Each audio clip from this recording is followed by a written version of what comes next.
How's it going, guys? Chris back here again with some more Historic Brawl.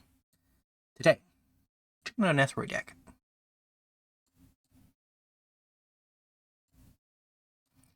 We have 3 potential tap lands in our opening hand, which is pretty bad, but it should work itself out.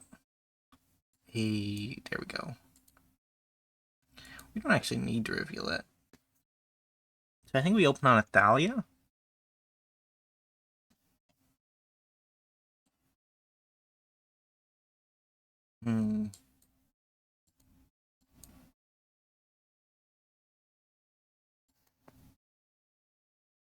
Ouch. The extra land was from Gitrog. Okay.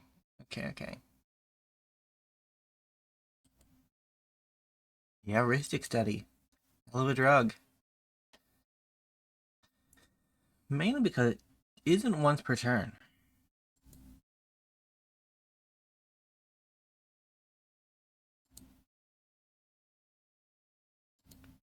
I think we get rid of that. And, oh, crap. Again? Did not realize that, well, I did realize. I looked at it and saw that it was a month, not a May, and I did not change anything up.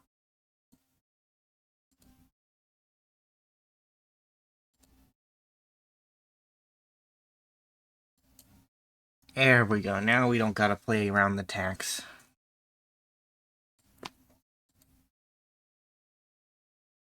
They only drew 1 card off 3 mana. That's pretty bad rate. Although it did cost us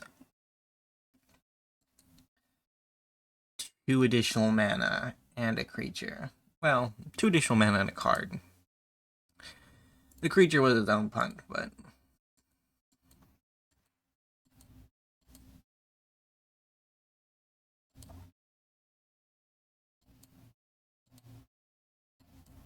Thought's opponent? Expect a counterspell. Nope, okay. Yeah, I had fun with it. I had fun.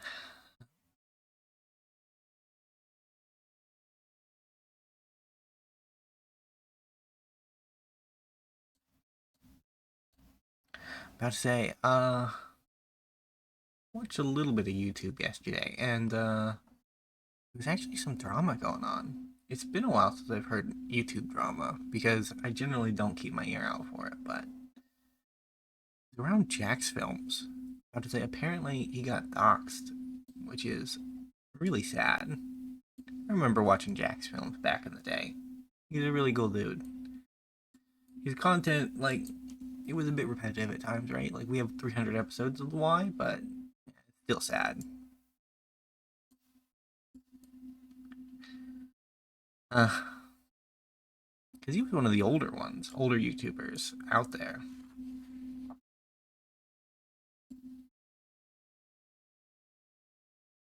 No clue where that situation is going to go. Yeah, a lot of stuff's been happening around YouTube recently.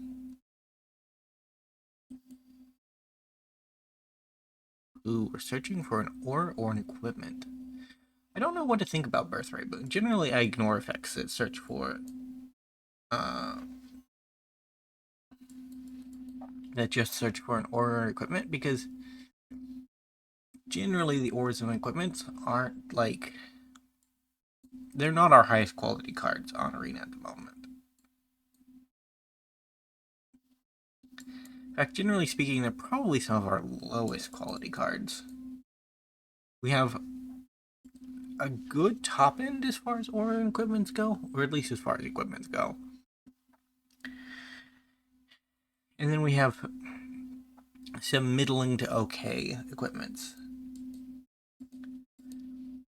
Like Embercleave used to be really good, and it's still really good if you can resolve it. Some of the swords, the red-green sword is decent.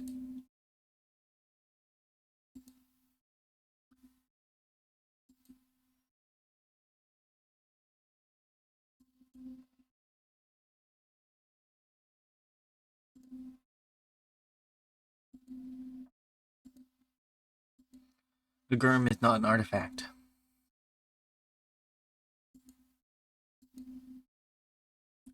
No?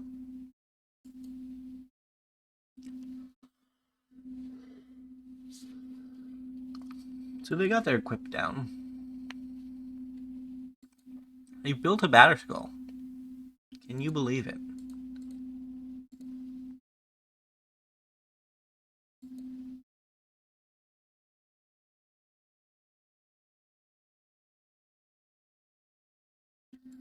Didn't hit anything.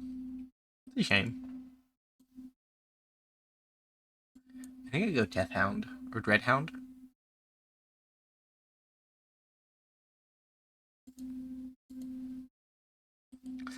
I keep on forgetting that this card sacrifices the Oasis, not a creature. I always look at it and think that it's a one-shot sacrifice it and a creature, but it's not like that. It's not like that at all.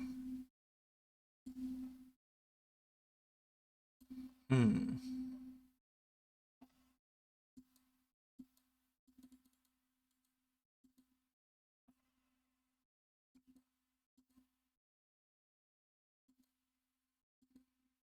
I don't have 2 mana. We're not quite at Rise yet. Who are we targeting? What? Control Z. Not what I wanted to do.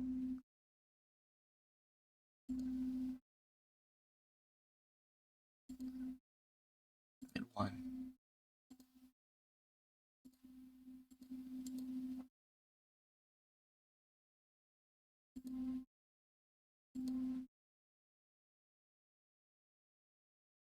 Guess I'll take the Stitcher.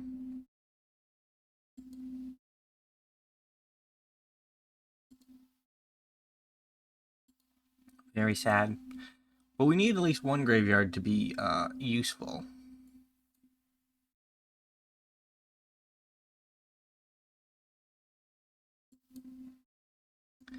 And this is one of the ways to get the boy in the bin. Now, the boy... Where are you, the boy? You're not already in the bin, are you?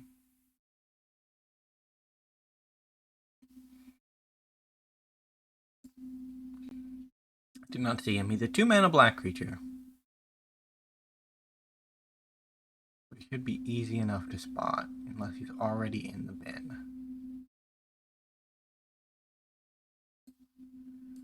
View the battlefield. Oh, you're already in the bin, okay. So let's just get something fun then. Has to be a creature. Shield, I guess?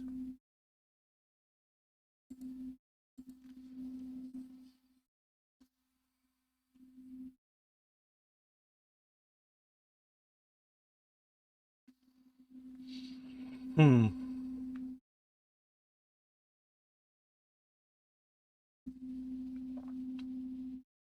So we only really...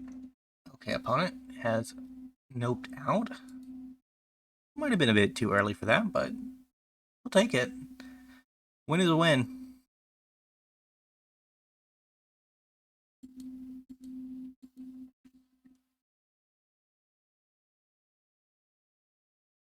So we'll go into game 3.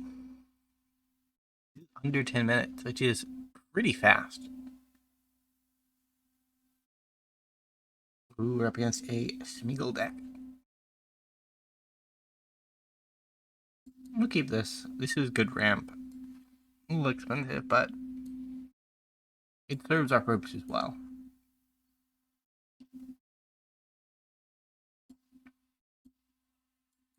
Hey, let's mill.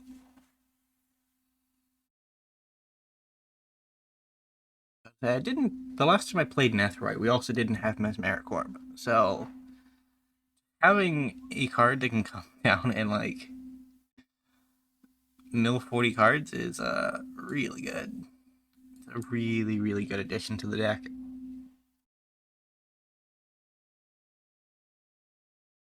Because I want to mill everything. Everything has to be milled.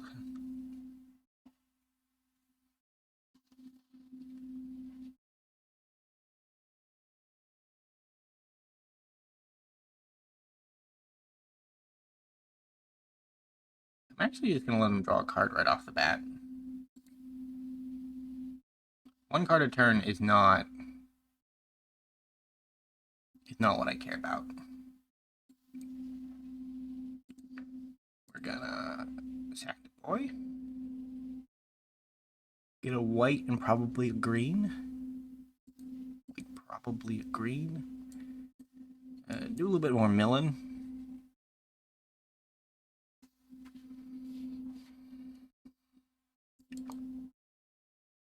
So we should be set up next turn if we want to go for a Nethroi.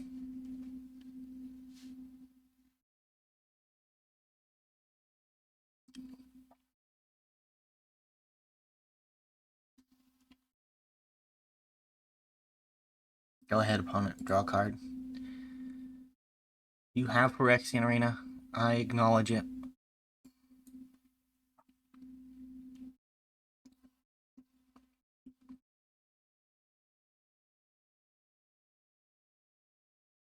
Shieldred. Creature hits have not been great, but what can you do?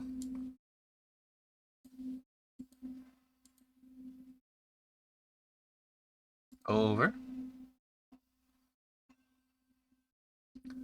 I'll take 10. So I want you, and you.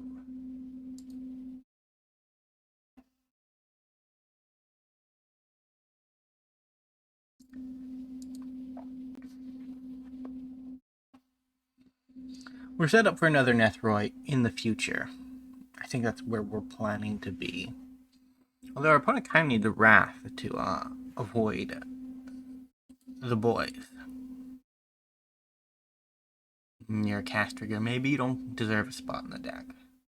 Maybe you weren't into the battlefield trigger. And you are, but you also are a cast trigger. Oh, the boys in the bin.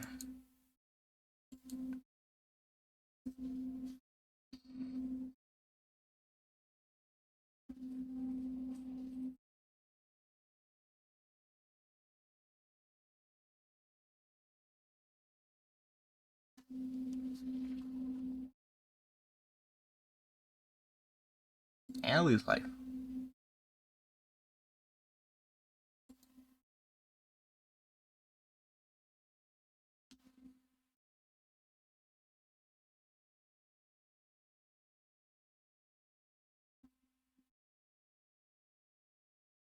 So I think we actually Spirit Sister's Call this turn.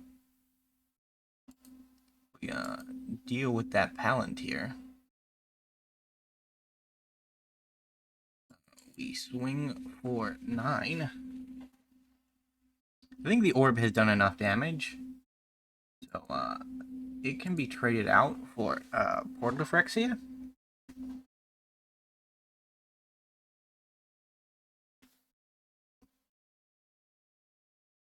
This is a good turn for a farewell opponent.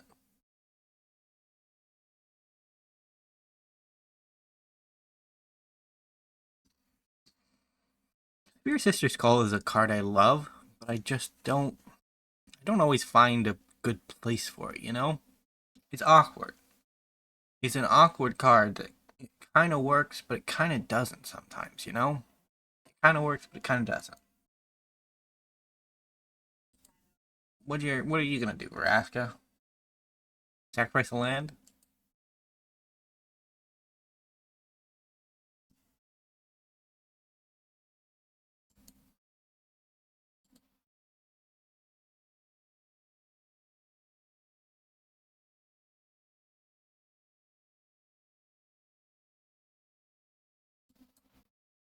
Hmm.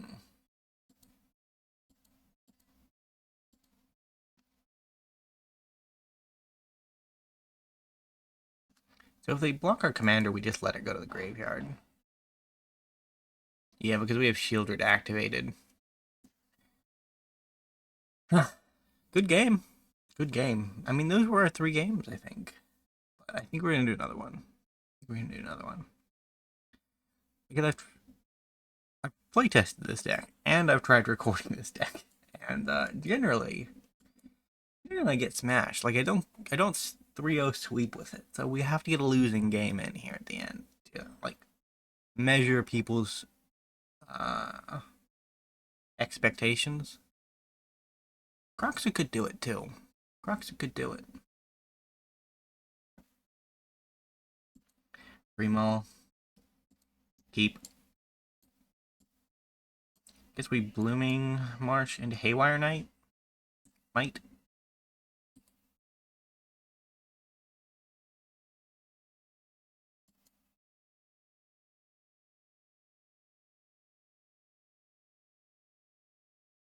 But say for a magic creature, it does have a pretty functional design, doesn't it? Like we assume that like the green bulb on the back is some kind of corrosive agent, and that pretty much explains what happens, right? Like it crawls to something, it breaks the vial on the back, and as a result,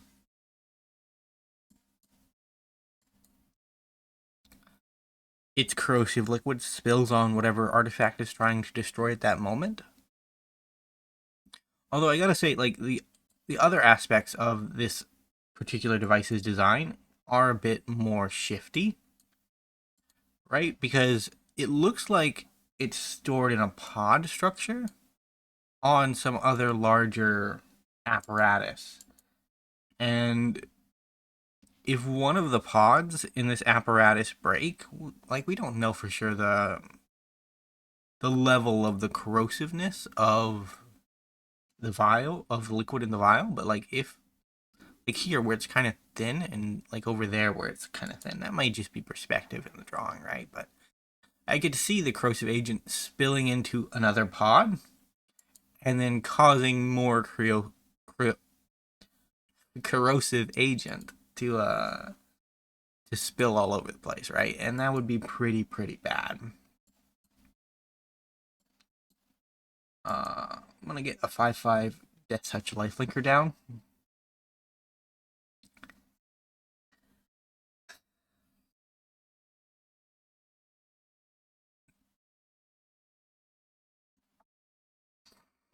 Gilded Lotus, our opponent feels safe to ramp.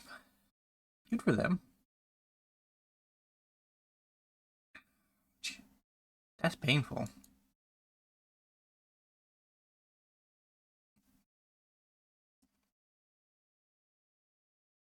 I do have my Haywire Knight back, so that does mean the ramp gets to die.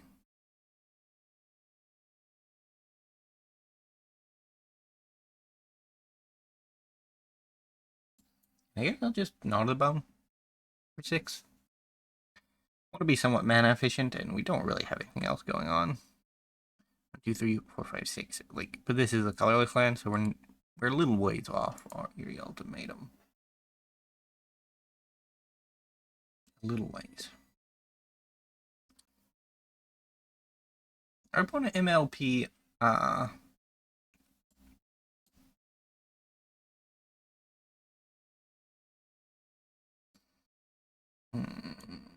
think I'm gonna leave it here, because then we have 5 mana for White Sun Zenith to destroy all other creatures.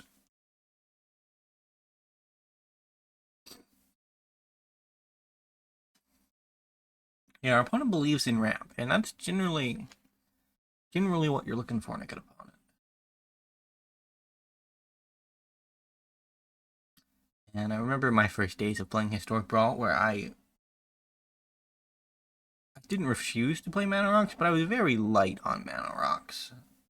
Like I knew some were good and others were not good, and I was only gonna play the good ones. And is it in the graveyard now? Please tell me you put it in the graveyard.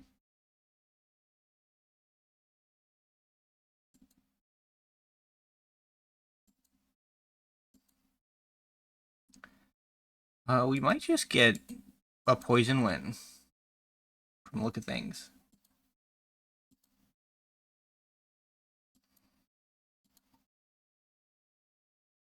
We have 3 black sources. We have 2 white sources. We need a green source that doesn't overlap, I think.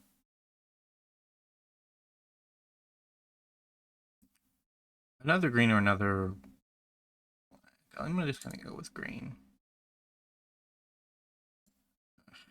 So we have 6 actually.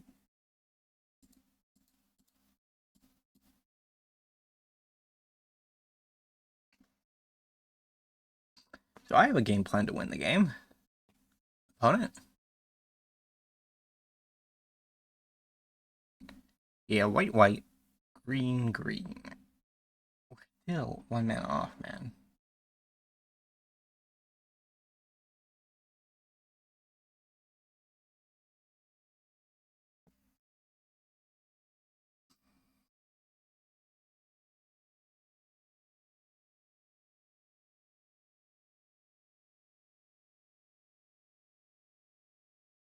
You have to win with poison, man.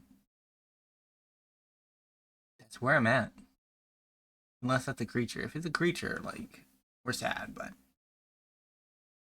we're still probably winning with poison.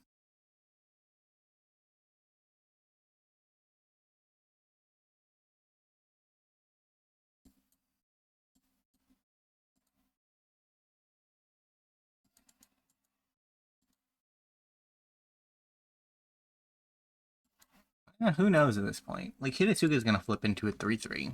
So that can block 1 poison. So that makes our clock. We've already bumped down to a 3-turn clock into another 3-turn clock.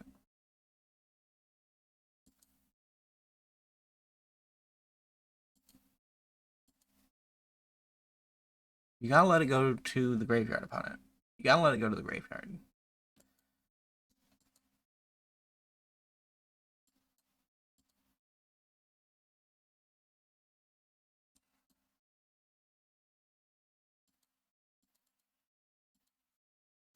We're just a swing in. Yeah, we're down to a 4-turn clock on poison, but we're on a 2-turn clock with just raw damage.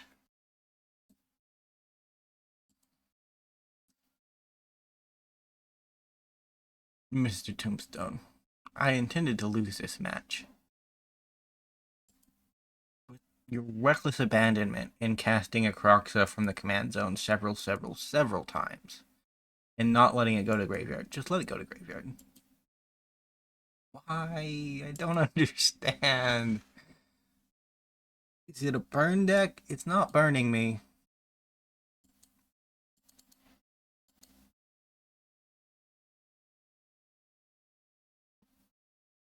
Yep, that adds to 7. This was a very confusing match. Our opponent cast Kroxa 5 times. 6 times, because it's 5 instances of the commander tax plus the initial cast. And they never let it go to the graveyard once. I'm very confused. Either way, thank you guys so much for watching. If you did enjoy, remember to leave a like, subscribe to the channel, and I will see you next time. Bye for now.